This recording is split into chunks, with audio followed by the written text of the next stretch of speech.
Semakin bersih harta kita dari yang haram, semakin dimudahkan oleh Allah. Semakin harta kita makan dengan cara yang haram, semakin rusak kualitas kehidupan keluarga kita. Makanya maafkan, ingat gak Bapak dan Ibu, saya pernah menyampaikan perkataan dari Syekh Mutawalli Sya'rawi. Harta itu ada dua. Ada harta yang mengawetkan, ada harta yang sifatnya merusak. Apa itu harta yang sifatnya merusak? Harta yang sifatnya merusak itu adalah hartanya bisa jadi banyak, tapi merusak. Mungkin dapatnya 1 miliar, tapi suaminya berzina. Mungkin dapatnya 3 miliar, tapi anaknya menghamili orang.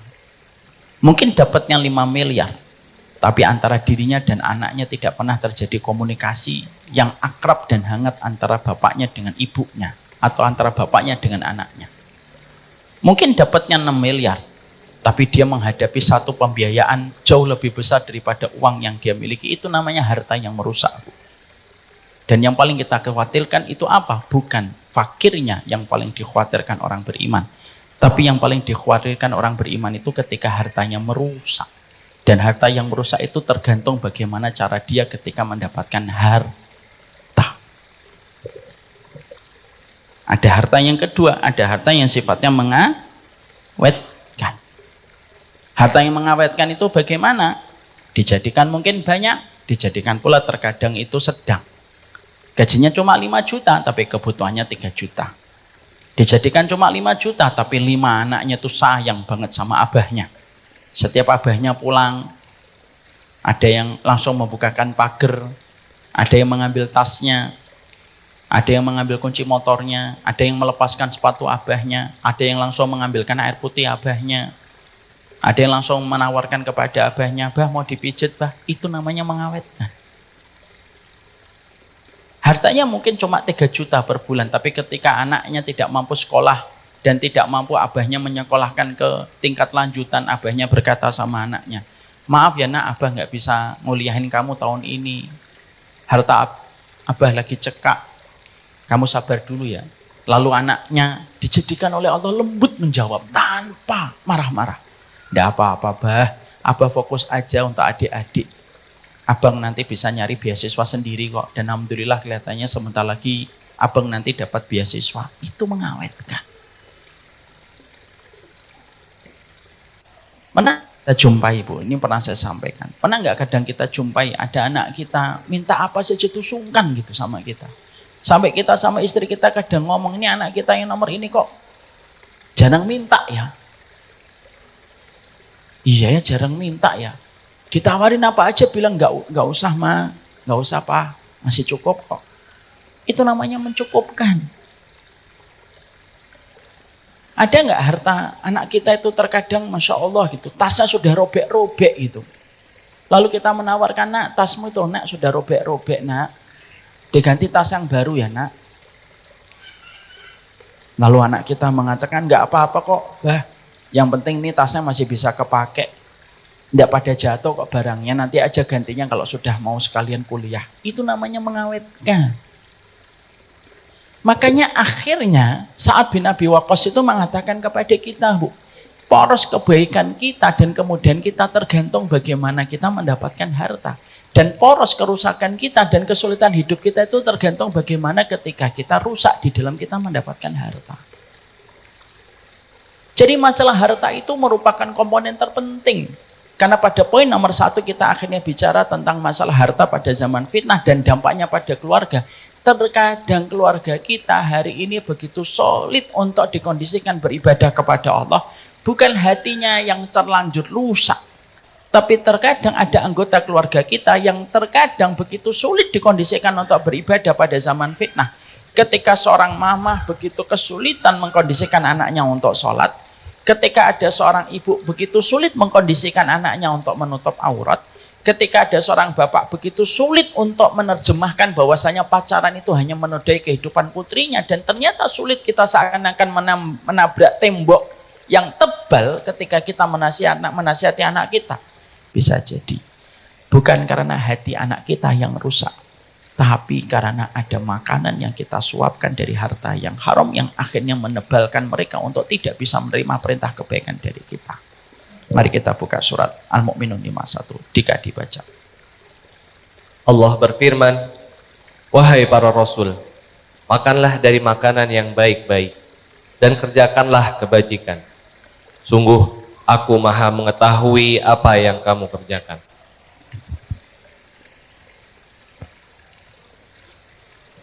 Allah menyampaikan kepada kita di dalam surat Al-Mu'minun ayat 51. Mari kita bedah bareng-bareng. Ya ayyuhar rusul kulum minat thayyibati wa'malu salihah inni bima ta'maluna alim. Perintah ini perintah agung karena perintah ini secara spesifik ditujukan kepada para rasul. Jadi kalau ada satu ayat dimulai dengan ya ayyuhar rasul dan ya ayyuhalladzina amanu, berarti ya ayyuhar rasul itu lebih tinggi. Karena perintah itu diberikan spesifiknya kepada setiap para rasul. Dan ini menjadi kurikulum bagi orang beriman yang mengikuti jalannya para rasul. Perhatikan itu ayatnya, Bu. Apa perintah yang Allah berikan kepada para rasul? Yang pertama pada ayat ini. Di dalam ayat ini ada dua perintah dan ada satu kondisi keadaan. Saya ulang kembali. Surat Al-Mu'minun 51 ada dua perintah dan satu kondisi keadaan. Bisa dilihat? Apa dua perintah itu? Yang pertama perintah itu kulu minat thayyibati. Kita ini dalam kehidupan itu diperintahkan untuk makan dari harta-harta yang baik. Jadi ini merupakan sebuah dalil dan sebuah penegasan. Islam tidak pernah mengharamkan orang bekerja dan Islam tidak pernah mengharamkan dunia. Karena apa? Karena kita mendapatkan perintah dari Allah yang pertama, kulu minat thayyibat. Makanlah yang baik. Perintah yang kedua, Allah sampaikan, wa'malu sholihah. Yang kedua itu beramal sholihlah. Sekarang mari kita bedah sesuai dengan korelasi antara satu kalimat dengan kalimat. Itu disebut dengan munasabah. Kenapa perintah yang pertama makan? Kenapa perintah yang kedua beramal sholih? Mungkin nggak Allah itu menempatkan dua perintah tanpa ada hubungan di antara keduanya? Ya tidak mungkin. Sangat tidak mungkin. Allah merintahkan ibu terhadap satu perintah, tapi perintah yang kedua tidak ada hubungannya dengan perintah yang pertama, itu tidak ada. Itu pasti tidak mungkin terjadi. Allah itu memberikan perintah yang pertama pada ayat ini, makan yang baik. Lalu perintah yang kedua, wa'malu sholihah, yaitu beramal sholih. Apa hubungannya? Para ulama, salah satunya Imam Ibnu Katsir berkata, karena amal sholih itu sangat tergantung dengan kualitas makanan yang baik yang kamu dapatkan. Saya ulang kembali. Kenapa perintah 1 dan 2 ini dibarengkan oleh Allah di dalam satu ayat? Karena korelasinya itu adalah karena kita tidak mungkin akan beramal sholih sampai kita betul-betul selektif di dalam mendapatkan harta yang baik yang kita konsumsi dan kita berikan kepada anak cucu kita. Kebersihan harta itu sangat mempengaruhi kualitas kita di dalam beramal sholih. Sehingga kalau kita mendapati ada suami kita kok dalam beberapa tahun terakhir tidak pernah melakukan ketaatan, cek dengan nada yang lembut, selembut nada minor kepada suami kita. Bang, maaf sekali, abangku, cintaku, semesta mungilku. Ada enggak yang nyangkut dan nyempil pada rezeki yang kamu berikan kepadaku yang aku tidak ketahui? Karena apa? Karena tidaklah harta itu ketika sudah diambil dengan cara yang haram, kecuali, kita belajar dari ayat ini, yang pertama kali rusak, amal sholih. Makanya sampai akhirnya sebagian para ulama juga mengatakan, kalau sampai terjadinya zina, itu pasti karena nyempil harta yang haram. Kalau akhirnya kita memiliki anak, sudah besar, begitu sulit kita kondisikan untuk menutup auratnya, maka tidak ada yang kita bisa lakukan kecuali mengevaluasi kita, bukan menyudutkan anak kita. Memang betul anak kita yang salah ketika dia tidak menutup aurat, tapi pertanyaannya, sudah berapa lama kita membangun fondasi untuk anak sampai dia bisa menutup aurat dengan benar? Ini yang pertama. Yang kedua, pernahkah kita terbuka auratnya ketika keluar rumah yang pernah dilihat oleh anak? Yang ketiga, jangan-jangan bapaknya suka ganjen ketika sama perempuan yang tidak menutup aurat dengan benar. Yang keempat, bisa jadi ada harta yang berjalan ketika tidak sesuai dengan apa yang Allah perintahkan. Tercampurlah itu harta yang halal dengan tercampur yang haram kecuali menjadi racun. Racun itulah yang menjadi buah dan menjadi daging-daging liar di dalam tubuhnya manusia, yang mana daging liar itu menolak setiap perintah ketaatan. Kalau kita mendapati ada anak kita susah sholat, jangan hanya nyalahkan anak kita, tetapi yang juga kita evaluasi itu harta kita bagaimana. Karena semuanya itu tergantung kepada makanan yang kita ambil dan kita konsumsi, itu mempengaruhi wa'malu sholihah.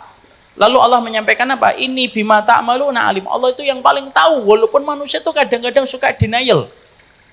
Manusia itu kadang-kadang suka nolak. Saya enggak kok bersih semua harta saya. Allah yang paling tahu harta kamu itu bersih atau enggak bersih.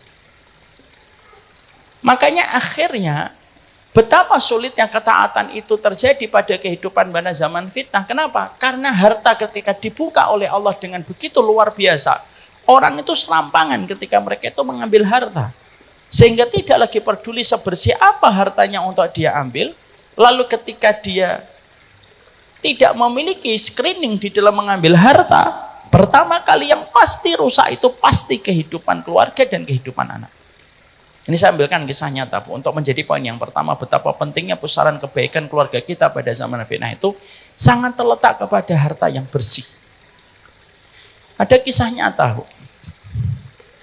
Sahabat saya pernah cerita, dia punya seorang teman, dia punya murid, nakalnya itu luar biasa. Kalau tidak salah pernah saya sampaikan di sini.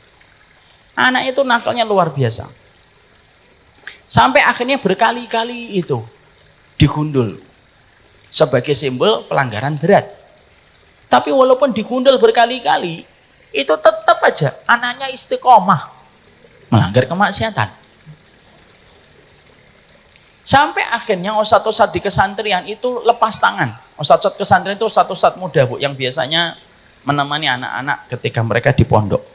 Ustadz-ustadz muda ini angkat tangan, mereka berkata, sudah Ustadz, kita tidak kuat. Ngomong kepada kepala sekolahnya, kepala sekolah ini sahabat saya, Ustadz kami tidak kuat fulan ini keluarkan aja Ustadz, daripada nanti menjadi racun, toksit bagi teman-temannya. Gimana kesalahannya? Khasnya seorang mudir itu sabar, tenang, bijak. Gimana kesalahannya? Begini-begini, tidak bisa ditolerir kah? Nggak bisa Ustadz, sudah berkali-kali. Khasnya seorang kepala sekolah, kepala pondok, ya sudah, kita dititipin dengan cara yang baik, aku akan mengembalikan dengan cara yang baik. Tenang orangnya, Bu. Ya. Akhirnya dia tahu kalau orang tua santri ini domisilinya di Bandung. Pas perjalanan ke Bandung, beliau memang datang ke rumahnya karena ingin mengembalikan cara yang baik. Buat janji dengan orang tua santrinya, ketemu, ngobrol. Dan dengan berat hati beliau menyampaikan, Pak, dengan berat hati saya harus menyampaikan, Pak. Anak Bapak harus dikeluarkan dari pondok. Bapaknya langsung sedih gitu. Karena bapaknya sayang betul sama anaknya dalam konteks ketaatan. Janganlah Ustadz, nanti kalau anak saya dikeluarkan di pondok mana lagi, nanti dia bisa untuk sekolah. Karena Ustadz sahabat saya ini melihat hanya sedihnya itu tulus dan jujur. Akhirnya nanya, bentar Pak, sebelum nanti kita sikapi dikeluarkan ataukah tidak. Boleh saya tahu Pak, Bapak kerjanya di mana? Saat itu akhirnya keluarlah jawaban. Beliau kerja di salah satu instansi riba. Akhirnya sang ustadz sudah mulai merasa menemukan kunci jawaban. Langsung beliau berkata, begini aja Pak, saya masih punya win-win solution, tapi ini tergantung Bapak. Kalau bapak tidak berkenan tidak apa-apa. Gimana Ustadz? Saya akan pertahankan anak bapak tetap di pondok. Saya nanti yang akan mengkondisikan ustadz-ustadz di kesantrian, ustadz-ustadz mudanya untuk sabar menghadapi anak bapak. Tapi saya minta satu syarat. Bapak perbaiki cara bapak mencari rezeki. Nanti saya akan mencoba perbaiki kesabaran kami ketika menghadapi anak bapak. Tapi semuanya pilihan ada di tangan bapak. Silahkan berpikir dalam waktu seminggu. Alah, enggak usah Ustadz, bismillah, saya siap. Bapak siap resign? Siap Ustadz. Bapak paham konsekuensinya? Paham. Tapi saya lebih baik kehilangan pekerjaan daripada kehilangan anak saya. Masya Allah ya. Ini artinya Bu dan Bapak, setiap kemaksiatan orang itu jangan direndahkan. Karena dia pasti memiliki sisi kebaikan yang kadang belum kita ketahui. Bapak yakin Ustadz. Benar. Kasih waktu saya 3 bulan. Saya resign, saya perbaiki, saya tinggalkan pekerjaan saya rapi, selesai, saya akan kerja yang lain. Tapi tolong jangan keluarkan anak saya. Oke, bismillah Pak. Janji ya, janji. Semoga janji ini diridhoi sama Allah. Bismillah Ustaz, doakan saya sambil nangis, Bu. Sudah pisah sama beliau. Dalam waktu tidak setelah itu 2,5 bulan, bapaknya tiba-tiba mengabarin saya sudah resign Ustaz, saya sekarang sudah bisnis kecil-kecilan. Doakan saya. Didoakan sama Ustaz itu. Ibu tahu dan Bapak ngerti. Seiring ketika sang bapak memperbaiki mata air yang mengalir kepada keluarganya. Mata airnya ini diperbaiki, dibersihkan yang kotor-kotor. Seiring itu dengan izin Allah semata. Anaknya pelan-pelan membaik. Pelan-pelan tidak lagi mengulang kesalahan. Pelan-pelan tidak mengulang kemaksiatan. Bapak dan Ibu tahu, ujungnya anak ini akhirnya hafal 30 juz. Dan hari ini anak itu telah menjadi ustadz muda di pondok itu. Pondok yang hampir mengeluarkan beliau. Kisah ini hikmahnya besar. Kisah ini disampaikan sahabat saya dan beliau mengatakan, sampaikan Ustaz, betapa memperbaiki mata air itu penting sekali. Makanya betul kalau kita membaca dalam kitab yang saya tulis ini, mata air harta itu berperan besar dalam setiap aliran air kebaikan yang ada pada kehidupan. Makanya maaf, terkadang ada anak yang mabuk, bukan anaknya yang salah. Tapi apa yang disuapkan bapaknya sampai dia lebih menikmati mabuk daripada menikmati teh hangat yang saya bawa dari Bekasi. Di balik anak yang dia pakai celana pendek dan rela untuk dijamah oleh laki-laki manapun tanpa ada konsekuensi manapun, sebelum kita menyalahkan dia, tanya, harta apa yang pernah kita suapkan kepadanya sampai menjadikan tubuhnya lebih condong kepada kemaksiatan daripada panggilan Allah. Di balik setiap anak yang tidak mampu mendengarkan Quran lama, tanya sama diri kita, demi Allah, harta apa yang pernah kita suapkan kepadanya sampai akhirnya menjadikan telinganya tidak bisa mendengarkan panggilan Allah. Padahal panggilan Allah itu panggilan pertama kali yang dia dengarkan di dalam rahim ibunya ketika dia dikandung di dalam rahim ibunya. Bukan mereka yang salah. Terkadang kita yang salah menyuapnya dengan harta yang tidak benar. Yang pertama, kita harta dan zaman fitnah. Rusaknya setiap keluarga pada zaman fitnah itu tidak pernah lepas kaitannya dengan masalah harta. Itu poin yang pertama. Paham di sini, Bu? Apa poin yang kedua? Poin yang ketiga. Kita bahas kapan-kapan insya Allah. Semoga Allah memberikan keberkahan untuk apa yang kita pelajari insya Allah. Sudah 11:30. Kalau sudah panas-panas gini itu tidak tepat banyak pertanyaan. Jadi mari kita cukupkan kajian kita pada kesempatan hari ini. Ibu, saya ingatkan betul, jangan ada yang pergi dulu. Seberat apapun ibu hari ini masih mendapati suaminya itu struggling ketika mencari harta. Dan bisa jadi mungkin profesi yang sedang dihadapi suami ibu itu memang profesinya belum bersih 100%. Sabar. Jangan pernah durhaka.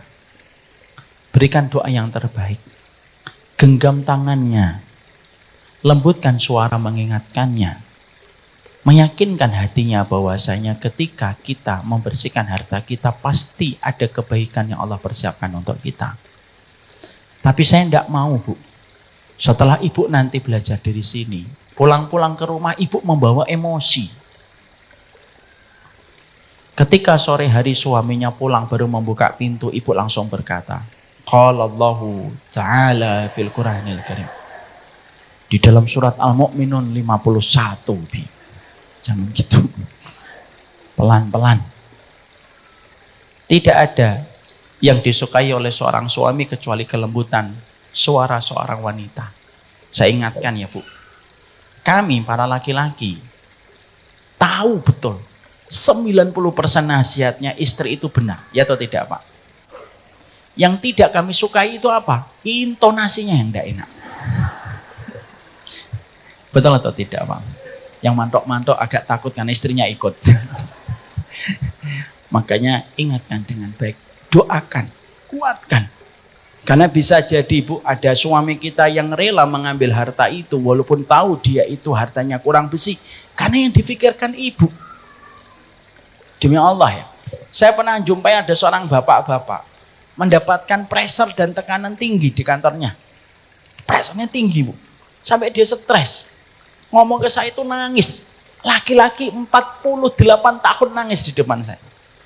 Saya bilang, Pak, keluar saja, Pak, kalau memang pressure-nya kuat. Ya Allah, Ustadz, saya keluar itu yang saya selalu pikirkan itu istri saya sama anak-anak saya. Dia rela menelan kepahitan demi kemahitan setiap harinya dari jam 9, 9 to 5, 9 sampai jam 5. Karena yang diingat itu istrinya dan anaknya.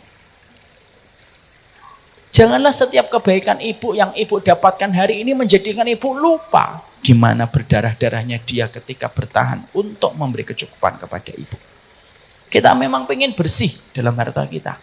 Tapi cara untuk memahamkan bahwasanya kita perlu harta yang bersih untuk keluarga kita, pahami suami kita.